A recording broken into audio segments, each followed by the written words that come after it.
Welcome to Mallett and Michelle on Dripping Springs, hosted by me, Michelle Lewis, and Steve Mallett, who unfortunately has learned the hard way not to drink the water. Oh, yeah. No, I did learn that the hard way.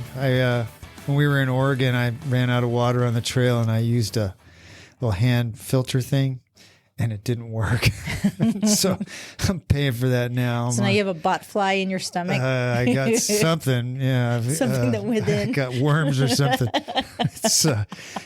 It's been miserable. Yeah, it hit I'm me. sorry. It hit me the next day, and that was a week ago, and it's been rough ever You since. should grow up in the valley when you just like everybody there has H. pylori. But you get used to you build up a tolerance to it, right? I guess I don't have a tolerance to whatever's in the creeks in Oregon or whatever. And Michelle Lewis, who's the lowest paid wedding planner in the entire world. Yes, isn't that the truth? This is wedding number 3 you planned in the last 2 years? You know, I was thinking about that. It's actually wedding number 4 because Tate was married twice. Remember? Oh, that's true. Tate was married over Zoom. To the same woman. Yes. Yes. 2 ceremonies. Yes, 2 ceremonies. Yes, so that's right. I see the light at the end of the tunnel right now. You've done such a good job for them. I hope they appreciate it. Thank you. You asked me today what the wedding attire was, and I said black tie optional. And you're not the only person that has asked me, guy-wise, what does that mean? Yeah, and I'm still going, gosh, can I get away with just wearing slacks and a shirt? You can. You can. Black tie optional means you can wear a tux. Oh, and if I'm you not don't, go rent a tux. No, we'll just shame you. No, I'm just kidding. Yeah, I know you will, but I can live with it, so it doesn't matter. It's in August in Texas. I know. That's what I was thinking. Like, Idiot. oh, kill me. Yeah, kill me. Yeah. Kill me as well. So, over the weekend and like the past couple of weekends, people have been talking about things that have been going up on in the sky. Yeah. And you wouldn't know because you're in bed before it's true. dark. Most of the time I go to bed before 9 o'clock. So, yeah. Did you know that it's meteor season? Am I saying meteor? Meteor season. It's meteorocracy season. Mediocrity. Yeah, it's meteor season. The mid-July to September 1st in Texas, or I guess around the world, is meteor season. And the Perseids, which I guess are the most popular meteor showers, I cannot say that word, that peak on warm August, July, and August nights in the northern hemisphere. That seems weird to me. You know what an asteroid is and a meteor? An asteroid is a rock that revolves around the sun. And a meteor is the dust that the Earth hits when the Earth orbits around. It hits the Earth. It hits the debris from the disintegration of asteroids and comets. So why would there? Like I guess is there a season because of where the Earth is in relation to the sun, and it hits that point every year? You know, I don't know. I when I was reading about it, it said that about 6,100 meteors, large meteors, enough to reach the ground, hit the Earth every year. That equates to about 17 each day. Huh. Isn't that weird? I go out every morning because I get up really early, and I stand in my driveway at 4 o'clock in the morning, and I look up and I always go, I'm going to see a shooting star. And I never do. No, you don't. Well, apparently this weekend, 2 big events happened. One, people here in Dripping Springs were saying these flashing lights were going across the sky. Now, certain people have said that it was Starlink, that that he was shooting up satellites or whatever. And there's been some discussion. Not shooting up. No, not shooting up. That Elon Musk doesn't care about space trash because he's just shooting all these satellites, and there's always satellites or space debris falling down to the Earth all the time, which I never even thought about that. Like, there's so much debris in space right now. Yeah, I didn't even think about it. But so, but then, do you know what a meteorite is? Oh, isn't it the same thing? No, a meteorite is one that makes it through the atmosphere and actually hits the ground. Oh. And it looks like a rock from space is basically what it is. A space rock. It's a space rock. Well, there's 4 right now meteors that are kind of you should be expected to see. They're called the Fireball. Oh. No, it's called the Great Fireball. It's called the Southern Delta Aquarids, the Alpha Capricornionoids, and then the Persids, which is what we just talked about. But the one that hit this weekend here in Texas, it was seen all the way to Dallas, Really? Corpus, some part in Mexico. I hope I get to see them. When we lived in California a long time ago, we would go out to the camping in the desert, and there was one of those meteor showers one night, and everybody went to bed, and I sat in a lawn chair and watched, and there was like, I probably saw 400 or 500 shooting stars. It was just like you'd see 3, 4, 5 of them at a time. That's really neat. It was really That's cool. really neat. Well, do you remember when Halley's Comet hit? I remember. No. I remember talking about it, but I don't remember much. It was about like 86. I was 15, give or take, and it's supposed to return again, projected to return in the year 2061. You'll be dead, so don't worry. Yeah, that's right. I'm not worried about it. Wait, you'll be 100 years old. Your 100th. I'll be 98. 98. No, you're born 60. Yeah, that's right. Yeah. Interesting. I'll still be alive. Okay. I'll be running in Oregon. You know what? We'll still be doing this podcast. That's probably true. That's Michelle, probably true. you told me. Yeah, I got this little pain over here, and I got to go to the doctor after this. Hey, do you hear what, by the time this podcast comes out, the second quarter GDP numbers will be announced. And it looks like, I hope we're not, but it looks like we're going to be declared in a recession. Oh, well, not according to the White House. Well, that's what I was going to say. According to the White House now, they want to change the definition. Even though it's not a technical definition, it's the definition that's been used for, 50, 75 years. Yeah, they said they want to take more of a holistic approach at the data versus the factual data. Yeah. And so the definition of a recession is two consecutive quarters of negative GDP, gross domestic product. Gross domestic. Well, which is all of the economic activity in the entire country all lumped together. So all the purchases, all the everything, retail, and everything else. Yeah. Mm-hmm. So I also saw a headline from CNN Business, of all places, which seems to be a lot of times the mouthpiece of the White House. And they said, who decides if the U.S. is in a recession? 8 White House economists. Oh, I almost did it. Yeah. That you've never heard of. Yeah. So, I was thinking about this as when you have a government in charge and they just change the rules anytime that things aren't going their way or they want it to go a different way. So they change the conversation. How can you trust those people? It's gaslighting. Well, it is gaslighting. We talked about that. It's gaslighting. And then when you control the language, you control the education systems, you control the money supply, what comes in, what's out, you get to call it anything you want. Yeah. And I think it's kind of like a little bit like a tyrant. But I was thinking about when we were talking about that when we flew to Oregon and back, you don't have to wear a mask on a plane now. But I'll be willing to bet you they're going to bring that up again.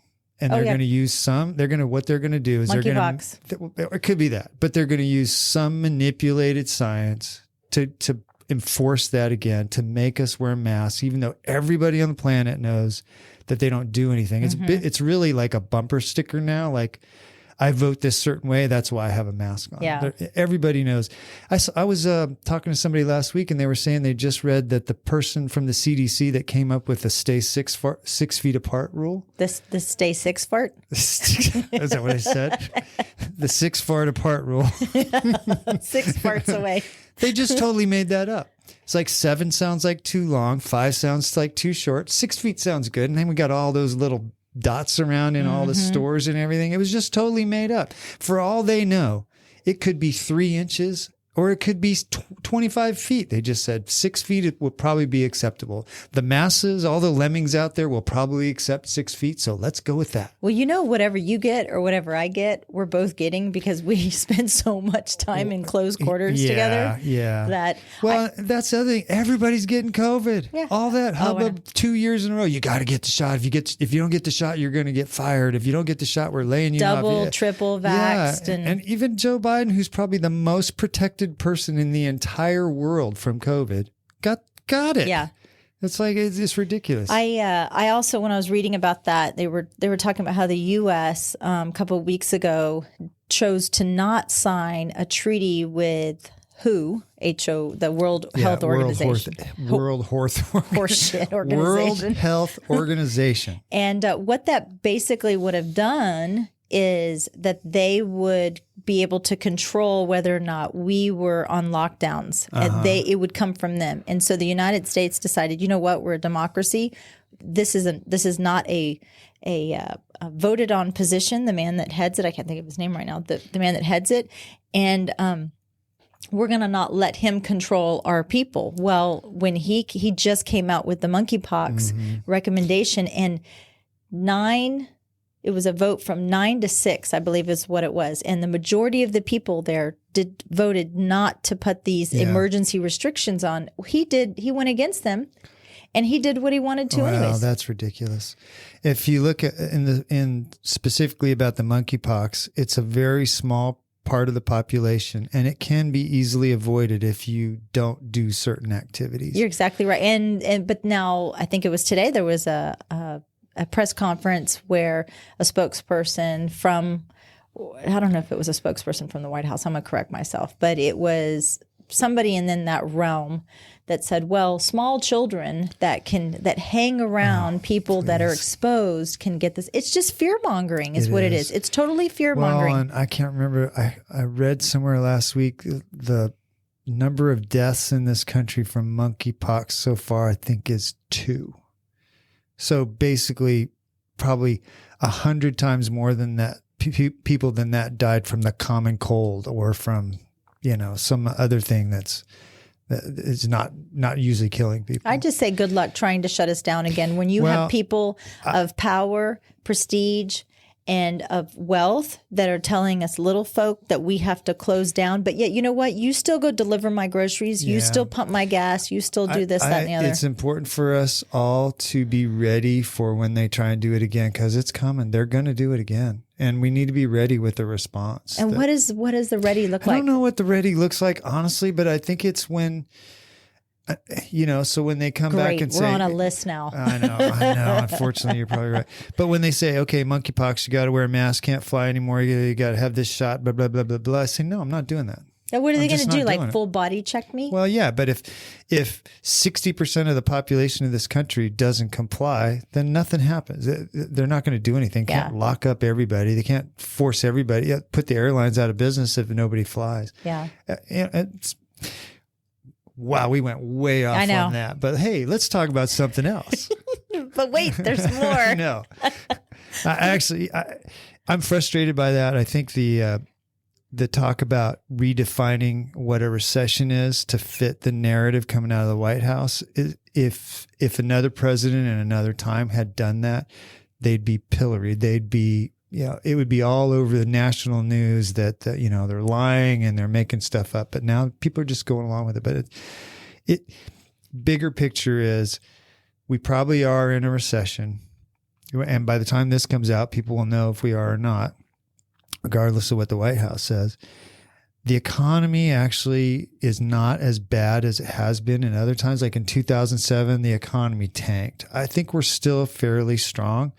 I think, especially the Austin area, I think we'll weather this fairly well. Mm-hmm. That's good news, I guess, in that sense. We were talking about, a couple weeks ago, we were talking about Tanktown and Dreamland. Yeah, by Dreamland. Yeah, a lot of people... Did you know that Dreamland was the original site of Tanktown, the rainwater collection place? I do remember Tanktown there, but I never really knew what it was. I thought they sold water tanks. Well, I think they did partly do that, but mostly it was a rainwater collection place for Richard's rainwater. Okay. So there was a guy, a Dripping Springs resident, Richard, I think it's Hennichen. In 1994, he started collecting rainwater at his house, and then he thought, gosh, this water tastes so good, I should bottle it and start selling it. And then seriously, that's how it goes along with what you're dealing with right now. Yeah, that's true. Drink out of this Everything's treated. Yeah. But he put those tanks out there. And when you go to Dreamland now, there's those tanks out there and they're all painted real pretty with murals and stuff on them. Those were all the original tanks from Tanktown. And so he was collecting the water and bottling it out there.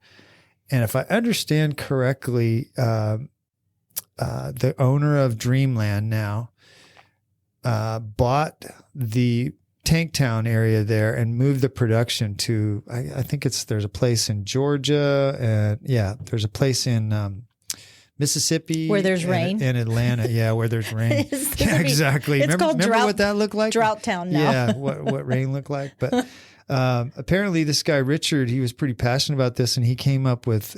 It was really hard to make bubbly rainwater because of the lack of minerals in there, and he came up with some process to make bubbly rainwater. So it's Richard's Rainwater. Yeah, Richard's. I have a nickname, but I'm not going to say it because I'd get in trouble. Mom's going to write me a letter. Yeah, she probably will.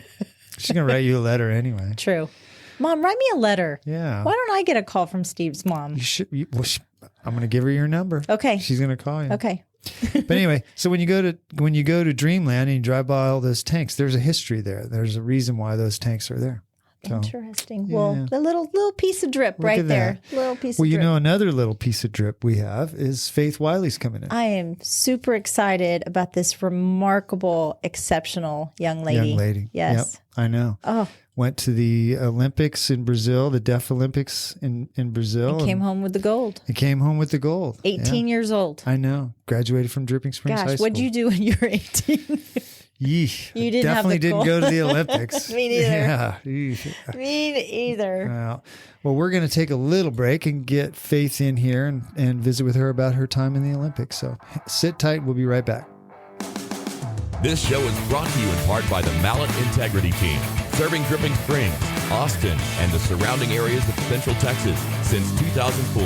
When you need the best real estate advice and service, give them a call at 512-829-2062 or email them at mallettintegrityteam.com. And we're back with Faith Wylie. Welcome to the show. Hi. Yeah. Thanks for coming on. Of course. I'm excited to be here. Yeah. When did you move to Dripping Springs? I actually moved to Dripping Springs summer before my 6th grade year. Before that, I lived in Lubbock, Texas. Oh, lucky you. I don't know about that. There's not much out there. And then I lived there for about 3 years. And then before that, I lived in like the Dripping Springs, or the Dallas-Fort Worth area. Oh, okay. So lifelong Texan. Yes, Yeah. of course. Born and raised. That's So how do great. you compare dripping to Lubbock?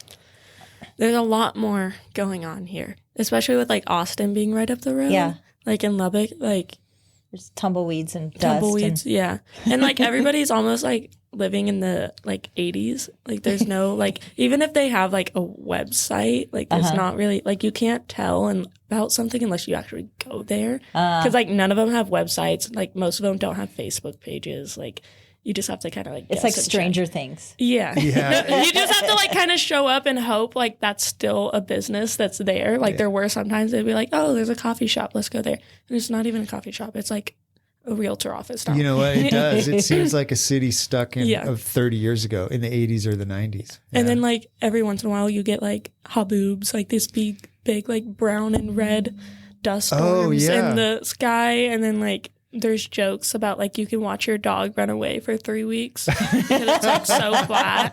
It's just, yeah, no. There's a lot more going on here. yeah. There's a lot more going on here. That's pretty funny. So what got you into soccer? I mean, I played since I was 3, so it's kind of been an ongoing thing. I haven't really quit. I mean, my parents always gave me an opportunity. They were like, if you don't enjoy it, like we'll get you in something else. My mom did play college soccer, so that kind of yeah. She actually was one of the before Texas A&M became like a big D1 program, like when it was just like a startup. She was part of that right before Coach G came on, and so she played soccer in her college years, and then they just kind of were like, I guess we'll let her try that. Yeah. Because that's what they knew about. And then I just kind of picked up on it. And Did you ever try any other sports? no, I'm not that. I'm not very like coordinated with my hands. I mean, I did run track in middle school. That's about the extent of Is it. that right? Yeah. And did you spend your entire, once you moved here in 6th grade, your entire time at Dripping Springs schools? Yes. Okay. So I went to Dripping Springs Middle School. Okay. My 8th grade year was whenever Sycamore opened. So, like, we were the OG rivalry. Yeah. Yeah. Like, because everyone you had gone to school with, like, now it's like, oh, you don't really know them, but you know of them. Like, these were all people, like, we were in classes with the year before, and then, like, we all got split up. And then a year later, we were all back in high school together. Yeah. So That's interesting, especially being, a small town dripping. And that's kind of what attracted us to this area was that it was, one middle school, one high school. Yeah. And we're just, in the last 15 years, we've just yeah. exploded, just I growth. know. Yeah. And you just graduated. Yes. Yeah, congratulations. Thank you. Thank you. So are you the only, do you know this? Are you the only Dripping Springs High School graduate with a gold medal? I believe so. Ever. Yeah. I Pretty believe- impressive. I bet that's true. I hadn't thought about that. I asked the tough questions, Steve. Yeah. No, I think that's great. Yeah. We were talking before the show. We wish you'd have brought it with you so we could have seen it. I know. I'm surprised you don't just wear it around. I would. I'd be like undefeated. So you went to the Olympics, the Deaf Olympics in Brazil. Yes. And so that was last year or this year? It was this year. It was in August, May-ish. So. Okay. All right. Yeah. Tell us about the qualifying for that. How did you get selected? What was the process for that? So as far as like the men's actually have a CONCACAF, so they competed in Chile about a year and a half before Brazil. Okay. The women's, due to like the sizing and like how many teams, they don't currently have one, but we expect to start having one soon with the teams that are joining. But also we've always kind of been on top, so we're expected to go. Like it's not really like we have to qualify. But is there a deaf Olympic team Tryout? tryout or tryout yeah. or do you just apply or how does that what's the process? So as far as like the U.S. specific, we have a training pool just like any other national team, and so basically like we travel to different cities. We have like the core group of girls that like are at every camp no matter where it is. Mm-hmm. And then there's like some girls who are like, oh, it's going to be in Oregon. Like they're from Oregon. They come out. And Okay. like it's kind of like a tryout. And so like whenever we were choosing the roster of 21 people, it was like out of 65 girls, I think, from like all over the country over like the past couple So it's years. like a select team. Yeah. Oh, okay. So like there were some girls who wanted to go and didn't make the roster. There were some girls who like made the roster but like weren't super sure about it. What about the ages? Are they all about your age or? Well, it is a women's team. Like on the regular U.S. national team, they have this certain like age groups, like the Okay. U20, U23 and stuff. But as far as us, we it's all ages. So I was actually the youngest. I was going to say you were probably the youngest. Yeah, I was one of the youngest until like this past year. We had a girl named Paris come in, and so she was 17. Okay. And so she was the youngest in Brazil. And then there was another girl, she's actually from Frisco. So Paris is from Seattle, Washington. Oh, okay. Yeah. All and right. then And who was the oldest or how old was the oldest? she was 42. Get out of here. Yeah. Wow. Yeah, no. So it's like everything. There used to not be as many younger people because it wasn't very like the word spread about the team much. Now there's a lot of younger girls. We call ourselves the babies. That's great. We have a group chat like on social medias and stuff. Like we talk all the time. We only see each other about like 2 or 3 times a year, but like we talk every day. Like I was looking at their stuff on the way over here. Well, these are lifelong friends. Bro, too. I yeah, mean, like you guys they're best experienced friends. I call something, them imagine. family. I call them Yeah. family. That's great. That's great. And so did your family get to go with you to Brazil? Yes. Okay. So that's- I well, mean, it would be like if my kid was in the I Olympics, know, come I hell or know, high I water, know. I'm going. yeah. So my mom and dad went. My siblings stayed here because they had school. I Okay. missed a lot of school. Yeah. But I mean, that was What a great yeah. experience. I was like, I though. don't know, school doesn't matter right now. Like I know you're supposed to be a student athlete, but right now I'm kind of athlete student. Yeah. So, yeah. so there was the Deaf Olympics. There was all kinds of sports going on there. Yes. So there was all kinds of athletes from around the world. Oh, in yeah. all these different Yes. sports. Yeah. What was that like? It was crazy. I think that's one of like my best experiences. Like people ask like, what's your favorite part? And they expect like the games or like the teams. Like honestly, because like any other Olympic meet, they have like the Olympic Village. Oh, yeah. And so we would hang out at the Olympic Village. We had at least one meal a day at the Olympic That's Village. cool. They had like gift shops. They had like this hub area to where like they just had like chairs and bean bags and like charging stations, and like you have all these different athletes of tall, small, different races, different countries, like women, men. It was like all of it. And like we were all had respect for each other because we're all athletes. Yeah. And like at the same time, it wasn't like you just traveled around in your own group. Like the amount of people I talked to in Brazil was crazy. I met so many different countries. Like I had lunch with Kenyan basketball players. Oh, that's and cool. then like they actually invited me to come sit down with them. So me and a couple of my friends, we ate lunch with them, talked to them. It's funny because you actually have two things in common with them. One is that you're athletes, and two is that you're hearing impaired or Yes. deaf. Yeah. So we all like kind of knew that was like, and like communicating was hard. Like that's just a given whenever you have any kind of disability that affects that. But like we kind of made it work. Like I know ASL, so like a lot of them spoke American ASL. Sign That's what Language. I was going to ask you, kind of like a stupid question. But growing up, my stepsister is deaf. Yes. Steve's wife works at Texas School for the Deaf, so our experiences are probably a little bit more. Yeah, but I only know one sign. Yeah, one That's sign, it. That's yeah. the only one I know. That's And I knew a lot of my bad favorite. words because we Yeah. tortured. That's actually on my stepsister. necklace. Oh, is it? Oh, look at that. it's like a Yeah. little- But was it hard to talking about the other kids that you met from other countries? How was the language barrier? The sign language, was it very similar? Was it? Yeah. Do they use different signs in different countries? Yes. So that was like one of the things that made it like really hard. Like there were some countries that you just couldn't, like your sign language just wasn't really on the same wavelength.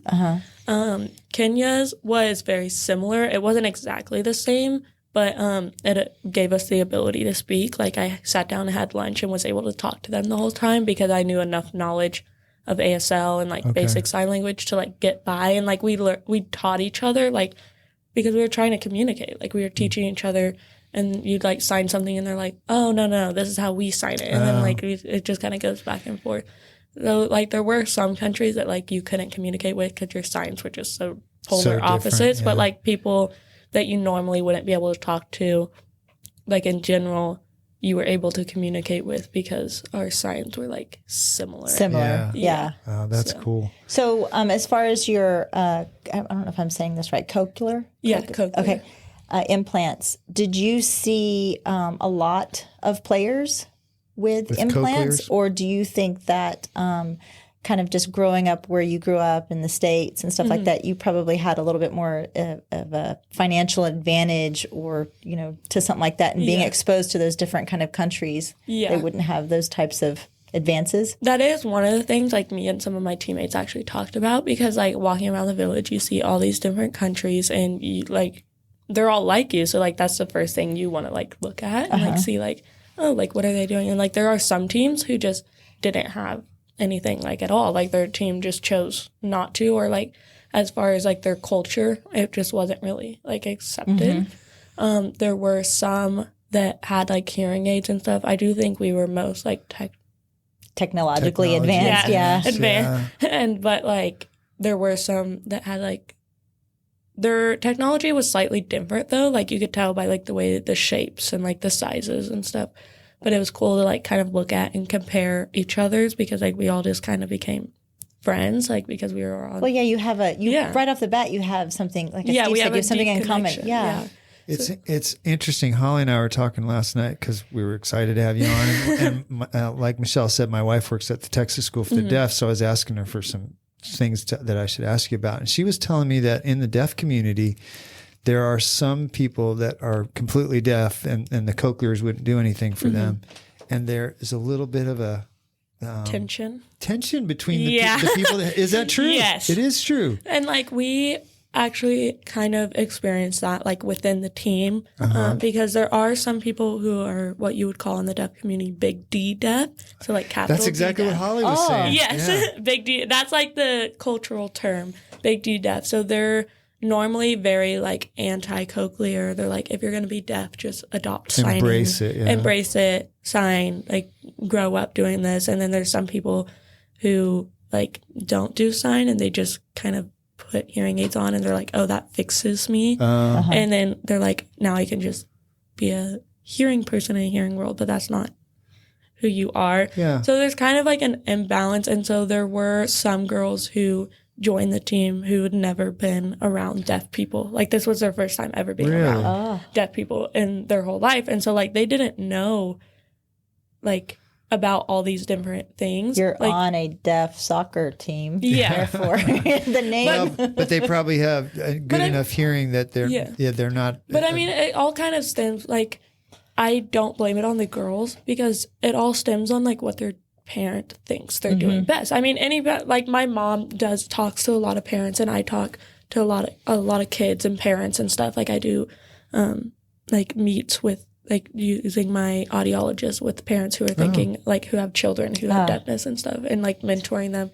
But, like, you just do whatever you think is best for your child. Like, any parents, that's their natural instinct, and sometimes, like, it's easiest for them to just embrace them into their culture. I do know some people who they were in a very hearing world, and then their parents had a deaf child, and that just completely flopped. They embraced sign language. They were, like, full TSD mode. Like, but then there are some parents who are probably kind of terrified of that. Yeah. Because, I mean, the deaf community can be a lot, and I know that. And so it's hard to just step into that without getting, like, bashed. I think as a parent, you don't want your kid to be defined by either their abilities or their disabilities, you know, and so you're trying to figure out the best way that works for your family and works for you. That's what my mom tells them. They're like, I'm not going to tell you what you did right or wrong. Yeah. Like, you did what you thought was best with what you had. And I think a lot of times, like, the girls who are on my team who grew up in, like, a hearing world, they just weren't exposed to that. Their parents probably didn't have the information and stuff. Like, you can't really blame them for that. And there are, like, some organizations who very much steer their kids away from sign language. They're like, your kid's going to be stupid and, like, have language barriers if they use sign language. Yeah. And so parents, like, get this, like, idea in their head, and they're, like, terrified for their children. The stigma. Yeah. So, like, I can understand that, even though, like, I don't have kids. Like, I can understand how that could be, like, terrifying. Yeah. Holly was telling me that they have parents that drop their kids off at Texas School for the Deaf, and they don't know sign language. So the parents will say to Holly, hey, would you tell my kid that I'll be back at 2:00? So they can't communicate with their kids. They can imagine living in a house. You're so lucky that your folks were so good like that, but living in a household where you can't really communicate with your parents. Yeah.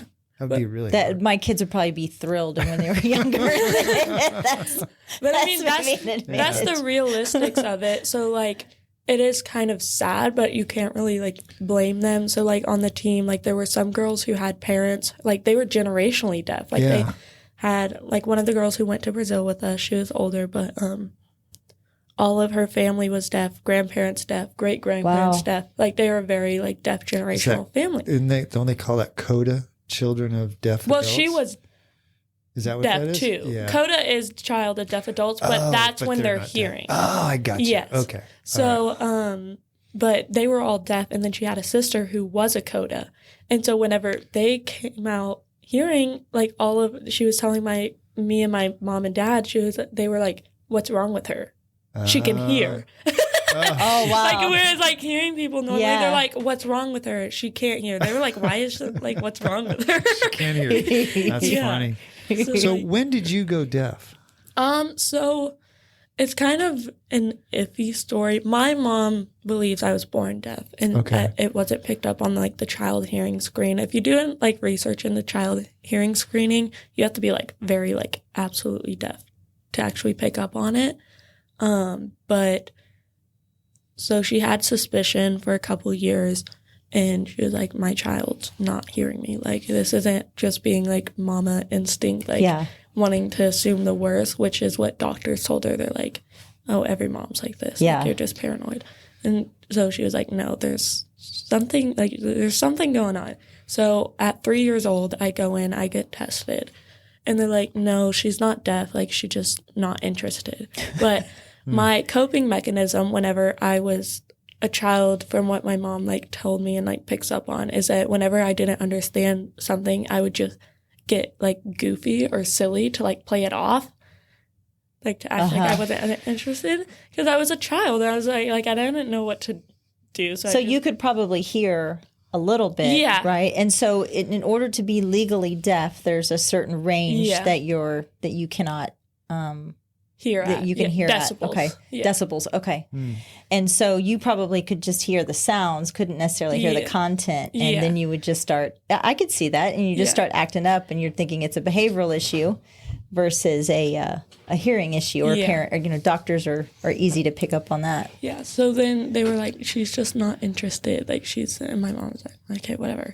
So then it wasn't until we came in whenever I was 4 years old, and they were like, yeah, she's deaf. And my mom was like, what have I been telling you? Was it a doctor here in Lubbock that finally? No, it was actually, I lived in Dallas area until I was Okay. 8 years old. So we started up there. Her name was actually Dr. Amanda. I remember that. I'll always remember my first doctor. And so then my mom was like, okay, well, she's deaf. We might as well just go ahead and test my sister. And so my sister is 6 months old at that time, 8 months old. It's somewhere in there. Yeah. She gets tested. They're like, yeah, she's deaf too. Oh, Really? Yeah. So now they're going from having to buy, like, my mom got diagnosed with hearing loss between being pregnant with me and being pregnant with my older brother. Oh, wow. So he's 21 right now. And so they went from buying my mom's pair of hearing aids to knowing they're going to have to buy mine, and then now having to buy 4 pairs of yeah, hearing they're aids. not cheap. Yeah, no. It's amazing to me how expensive those are. And insurance yeah. doesn't cover any of that? It's considered durable medical equipment. So you, like a lot of insurance companies, you'll have like a deductible, like they'll pay Yeah. like $1,500, but they're they're $3,000-$4,000, really good ones. It actually depends on, like, the insurance, though, because, like, our current insurance doesn't pay for hearing aids. They'll pay, like, they paid for my cochlear implant, but they wouldn't pay for my hearing aid because it wasn't like, and we were just like, It makes no That's sense. interesting. Yeah, it Yeah. makes no sense. So when did you start learning sign language? So my mom had actually started doing some ASL whenever she started losing her hearing loss, because of, like, the age she was at, and she was just scared that, like, she wanted a way to be able to communicate. And then, so she started learning it. Then me and my sister came out as deaf, and my dad wasn't really on board with it at that time. So he was kind of iffy about, like, learning sign language. He was like, why do we need to do that? Like, that's kind Yeah. of stupid. And so then me and my sister came out as deaf, and, like, it kind of was like a wake-up call for him. Yeah. And you said your wife worked at TSD. Has she ever mentioned Family Weekend Retreat? Yeah. So whenever I was younger, we went to that. Okay. Almost every summer. So that was kind of like our first steps into the deaf community. So whenever we were there was actually a speaker, like, the kids go off and do their own thing, and then parents have, like, seminars, and, like, there's parent like sessions for, like, siblings of deaf children and, like, how to cope with that. And then, like, for adults, moms, dads, moms of, like, babies who are deaf, and, like, how to go about that. And so there was one seminar, and there was this girl speaking, and she was like, I know my dad loves me. Like, I know he tries and he cares about me, but my form of communicating is sign language. And because he doesn't, I will never really have that connection with him. that's sad. And I think that just kind of hit Light my bulb dad. with your dad. Yeah. Yeah, it just, like, struck a bullet through his heart, because he was like, after that, he was like, my childs are never going to feel that way. Wow. Good for him that he recognized that and So decided. do you guys use sign language around the house, even though, because obviously with your cochlears and your hearing aid, you can hear us fine with the headphones on, but do you guys still use sign language when you're talking to each other? Yeah, so, like, because, like, it's me, my mom, and my sister that are all deaf. My dad has a pretty loud, like, deep voice, so, like, we can all understand him pretty well. It's kind of hard not to. But, like, it's kind of 50-50. Like, we do mainly talk, but, like, obviously, like, if something not getting it, I'll sign to my mom, or like, if it's loud, I'll sign to my mom, because I know, like, even if I try to talk to her, she won't understand it. Yeah. And so, like, there's, like, we sign, like, daily basis. It's not, like, our main form of communication, but it's used often.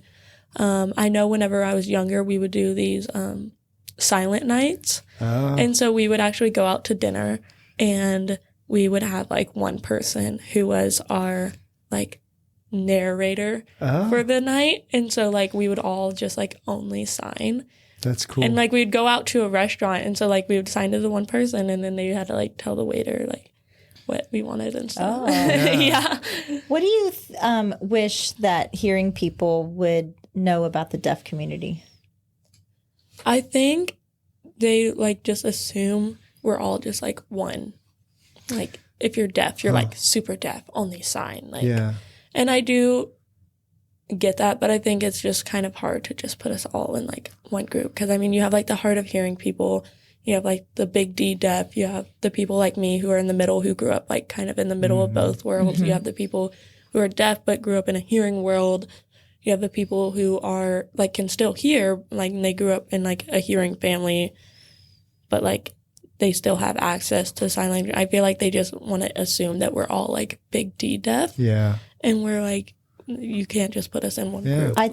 There's such a range. I think also, from my stepsister's experience is that just because she was hearing impaired, it had nothing to do with her intelligence level. Oh, yeah. And that Do you is get such that a sometimes where misconception. people think definitely. you're not smart because you can't hear what they're saying? Yeah. So we actually battled with the school about this because, like, I've always been an AP honor student, like, type. I'm going to study civil engineering, like, construction management. Like, I've always been top of my class, and they're like, but you do, like, so well. Like, how are you deaf? I'm like, what are you talking about? That's What funny. are you talking about? That's funny. And, like, honestly, though, like, they would say stuff like that, and I was like, just rewind. One is not connected to the other. Yeah. Deaf is not connected to my Yeah. intelligence. I mean, like, but- it might take me a little bit more work to do, like, everything that I do, but, like, at the same time, I'm working 5 times as much as, like, normal hearing people yeah. and still doing better than Yeah. most people. I don't think they realize that. Yeah. We when I first started dating my wife Holly, and we went to a play at the Texas School for the Deaf, which was fascinating. But while we were sitting in the audience, and it's really loud because sometimes deaf people can be very loud, can't they? Yeah, I don't think they even know it, but it's very loud. And Holly's sitting next to me, and way on the other side of the theater is her friend Chevy, and she's walking down the aisle, and they're talking to each other sign language. Oh, yeah. And I was like, that's pretty cool. There's a benefit to being deaf. They can talk way across the room because they can see each other, whereas I could barely hear the person next to me. But are there any other advantages to being deaf? Oh, yeah. Well, me and my mom do that all the time because I am one of the older siblings. So, like, we'll be in the middle of the grocery store, and I'll be, like, in this corner. She'll be over there, and I'll be like, where's Caden? Oh. And she'll be like, I think he's with Elle. And then I'll be like, oh, okay, I'm going to go check on that. And then, like, I go across the store. But, like, we're, like, across the store. And, like, we do that kind of stuff all the time. And So you can talk about people, and you don't even know they're talking about But you hope they don't. You hope they don't know what you're saying. Sometimes they do. Yeah. No, me and my mom do that, too. That's funny. When you were playing on the field, how do you communicate with the other players? Because soccer is a very, very vocal game. How do you communicate with other players? So on our team, like, we have basic signs because, like, again, some of the girls don't sign, or, like, if they do, like, it's very minimal, and there are some girls who only sign. Okay. So, like, there's a big language barrier, but we know that we're all, like, trying. So we have to be understanding, but also we're all, like, elite athletes. So, like, at this point, like, we know enough about soccer to know, like, how to pass it, where to pass it, stuff like that. It's just getting to know, like, the type of player you're playing with. And so, like, we have, like, basic signs, like, turn around. Okay. Or, like, ball back to my feet and stuff like that. But, I mean, as, like, it's kind of different because, like, as a deaf athlete on a hearing team, like my club or high school team, I've always just been naturally more aware than most players because, like, it's kind of like when you lose one sense, your other senses are heightened. Uh-huh. So, like, I would always just be more spatially aware, and that's always been one of my benefits. There you go. There's another benefit to being deaf. So, like, whenever you're on the field, you have a bunch of, like, super aware athletes that, like, know each other. And, like, because we spend, like, day and night together at camps and training stuff, like, we're, like, family. Like, it gets to a point, like, you just have such a deep connection off the field that it just kind of translates onto the field. And so then like it becomes like it doesn't really matter about like how you communicate because we already have that connection, like that deeper level of like. See, Steve's not deaf; he just ignores me. Well, it was funny. It was funny what you were saying earlier about when you were little and how the doctors were saying you would like make fun of, or play around when they would talk to you. Because I do that now at almost 60. Yeah. Somebody will say something to me at a party or something, and I don't hear a word they say, but I go, yeah, that's pretty funny. Because I don't have any idea what they say. But I mean, like that's just like how it is. But like that's the realistics of like a deaf person's life. Like there's 90% of the time people like tell me something and you're like, it's coping. Yeah, it's funny. And then they'll be like, wait, where do you want to go to eat? And I'm like, wait, what? Yeah, I know. That's exactly like, oh, you expected me to answer something because I have no idea. Yeah, what so you then said. you're just like, wait, I was supposed to answer something. You were actually talking to me. I didn't know that. Yeah. So you scored. So did you have multiple games, right? You had to go through like qualifying. And Yes. How many games did you play in Brazil? 7. 7. 6. Okay. And then you got to the finals. Yes. Right. And are you a striker? I'm kind of everywhere, honestly. During Brazil, my coach normally plays me as an outside defender or an outside forward. So it's like 2, 3, 7, 11s. Okay. But you scored the game-winning goal. yes. Wow. What was that play? How did that progress?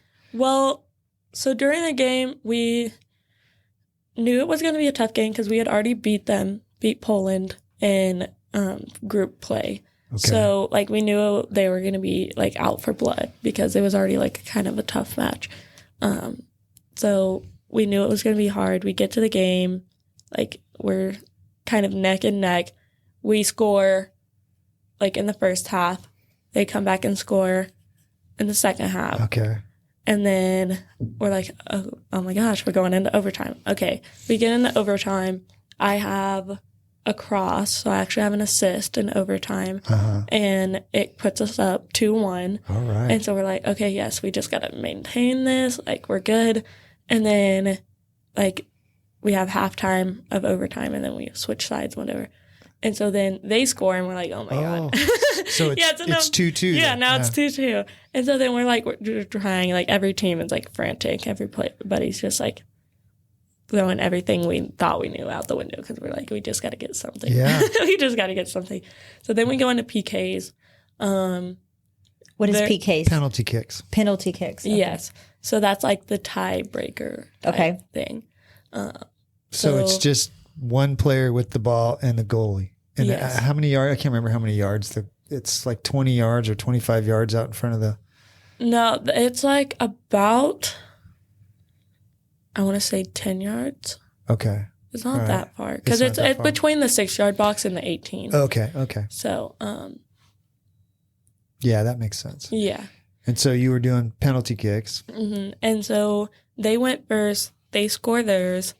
I'm like, oh my gosh. Like, this is already, like, so anxiety-giving. Because, like, it's raining in Brazil. So, like, the field's wet. The intensity's there. Everyone's, like, so, like, focus because also our team has never lost a game and we're like, are we going to be the first team to like lose? And who are you playing against? Poland. Okay. Yes. So our team goes, we score.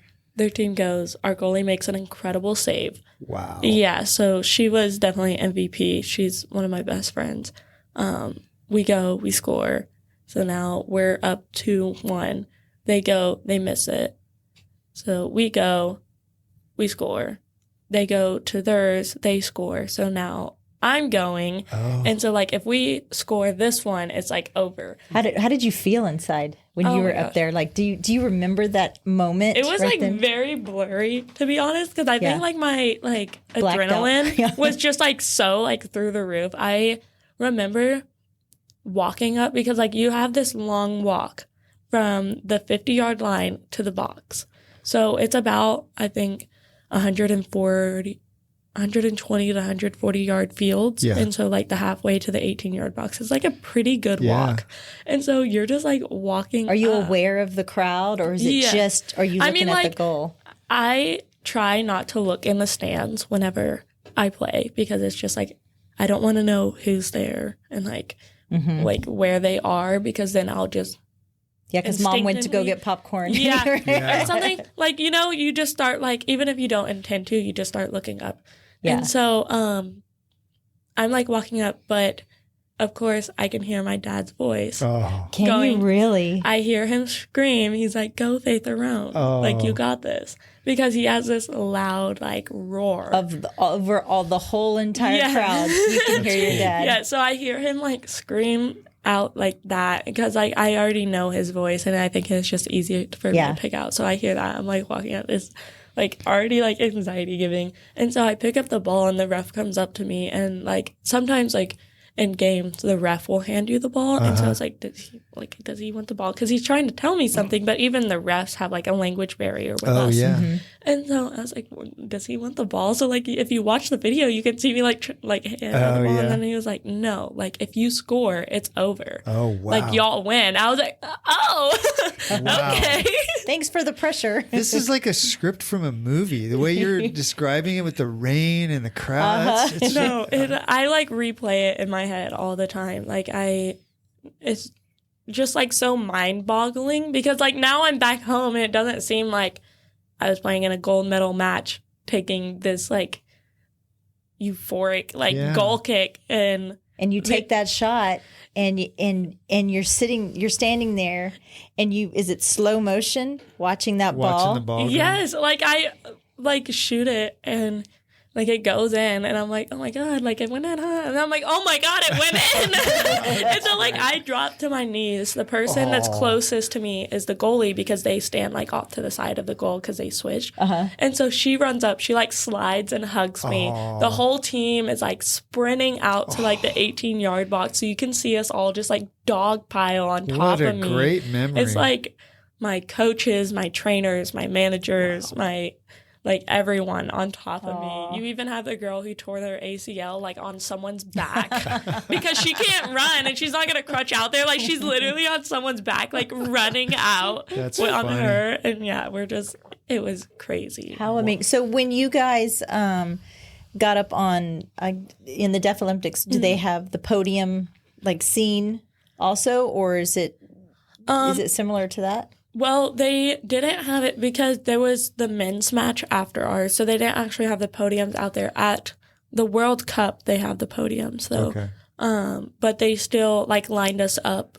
So, like, the U.S. was right here, and then Poland was to our right with second place, and they were a little bit closer, and then Brazil got third, and they were behind them, like, off to our left.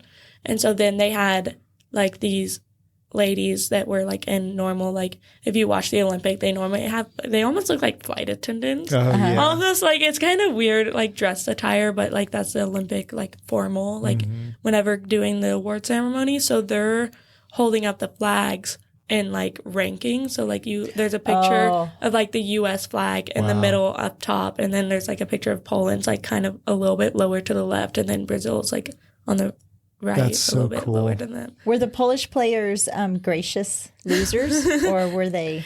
They were pretty upset. I mean, like we were all like very good athletes, though. So, like, of course, after the game, we went up, we shook their hands, we hugged them, we cried with them. Like, they were really good players. I was like, "You're amazing! Like, what y'all did, like, y'all gave us a run for our money. Like, like y'all like really gave us a fight. So, like." Keep your heads up. Like, this isn't like I love a lose. that side of sport where somebody that's a winner doesn't say, nah, nah, nah, nah, nah. They say, hey, that was so fun because you guys really pushed us to be our best. So and I was like that with the other teams, like the Japanese team that we played. Like they had a very similar game. So we were 0-0. They basically played defense the whole game. Okay. That was also one of the games I scored in. Oh, wow. Yeah. So they basically played defense the whole time. They were like, if we can't win, might as well go for the tie. And so like they basically stacked their box with like 11 players. Wow. Like there was no way you're going to get through that. So then it's like the last 5 minutes and I score. Wow. Yeah. So then it's like another one of those like anxious giving moments. And so like last 5 minutes I score. Now we're up 1-0. and it's like a little bit of relief, and we end up winning. But like after the game, like I actually got social medias of some of the girls, and like we messaged back and forth. They were like, you know, like y'all really like taught us like good soccer. Like I look forward to seeing you in South Korea. Very like cool. we're gonna try, and it's not like one of those things like we're gonna try and learn from you to like be better than you. It's like we're gonna take like the things you do and like try and do Absolutely. those. That's the best compliment. Yeah, it they were is. like, it was so fun to play against y'all. And like we would, like we all had training facilities that we would train at, and like we have different slots. So like there was one time, it was before we played them actually, and we were going to the field and they were leaving. And like as we're like walking by, they're all like saying like good morning and smiling and like giving us little head nods, and we're all like good morning, like Wow. all this stuff. Like it's just so like they were so nice. Yeah. And so like we talked to them, and like after the game there's a picture of one of the girls crying and like one of our players just hugging them. Oh, Like there's a picture that we got, and like it was just so like beautiful because that is beautiful. You know, Faith, along with that story, who is your athletic hero? Who do you look up to? Honestly, Ronaldo. as an athlete, I think that, like, personally watching players, I think Sydney Leroux is an amazing player. She is a professional player. She was at Portland, Okay. yeah, she was at Portland, but now she just transferred to Angel City in LA. But she has 2 little kids. And so to come back and be a professional player with 2 children. Yeah. So like not once like Alex Morgan did. She's had a baby but came back. She has 2 children. Wow. And now still playing and starting, and she's been like on the national team, and I think she's just a very big That's like cool. inspiration to And me. to give back, you're coaching now? Are you coaching deaf kids or all kids? And you're coaching soccer, obviously. Yeah. I kind of do it. I don't coach soccer with deaf kids. Like I do like go and talk to a lot of deaf children. Like there's this thing called Signing Santa in Dallas that I went to whenever I was a kid, and it's basically just like a way for a bunch of kids to come and they tell Santa what they want. But most Santas don't know sign language. So like they have a Santa that knows sign language, so like these kids can tell Santa what That's they cool. want. And they Very have cool. like cookie decorating and like little gifts, and like they have ornament like crafts and like roller skating, and it's That's like this whole cool. thing. So I go and like talk to them, and I like not just about like being a deaf like soccer athlete. I'm like, you know, we got tennis, we have golf, we have swimming, we have whatever you want to think of. Like just like don't let your deafness define you. Like if you want to do it, go for it. I mean, like we have a team. I'll find somebody. Yeah. You let me know. I'll find somebody. So you're talking about going into civil engineering. Where are you going to go to school? I'm going to Murray State in Tishomingo, Oklahoma. Oh, Wow. okay. And so are you going to continue this? Like, what's next for you in the soccer world? So I am playing soccer for college. That's part of the reason I went there. So I will play there for hopefully 2 years and then transfer to, like a D2 school is what I'm kind of looking at. Like UT Tyler is kind of up there in my list.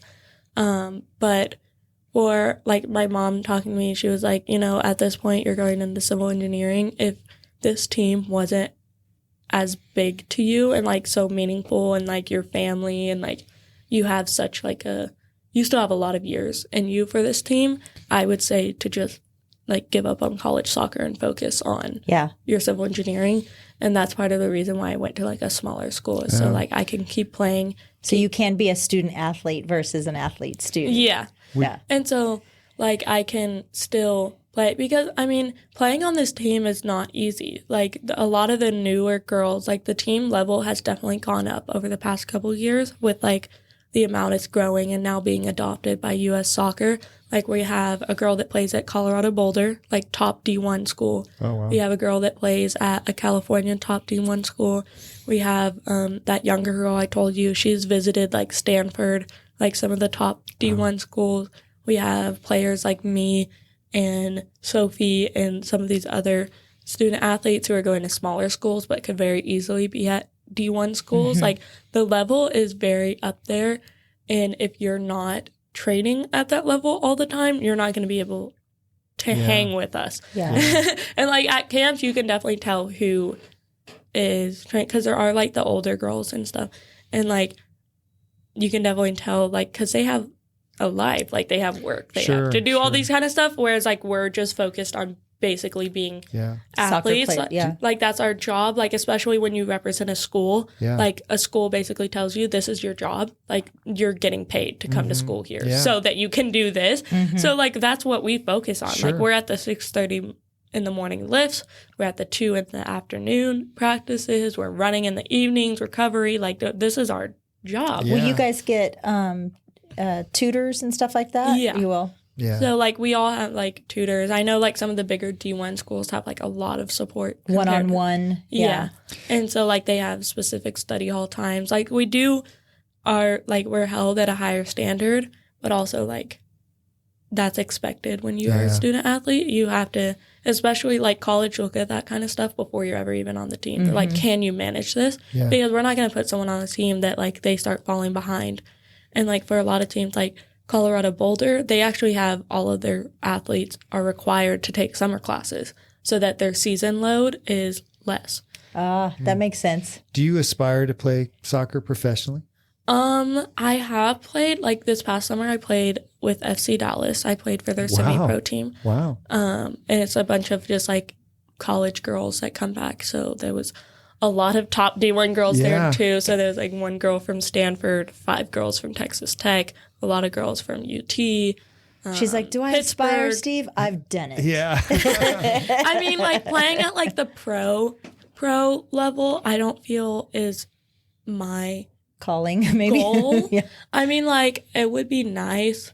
The realistics of it, I don't think that's what meant for me. Yeah. But also like on a different side, like while soccer is very big to me, and I feel like I'll go into like coaching like little kids teams and stuff later on in life. Being a woman in engineering is also a very big like calling for me, because like I'm a very strong-willed person, and going into like a you can tell men-dominated field, it's like I'm ready.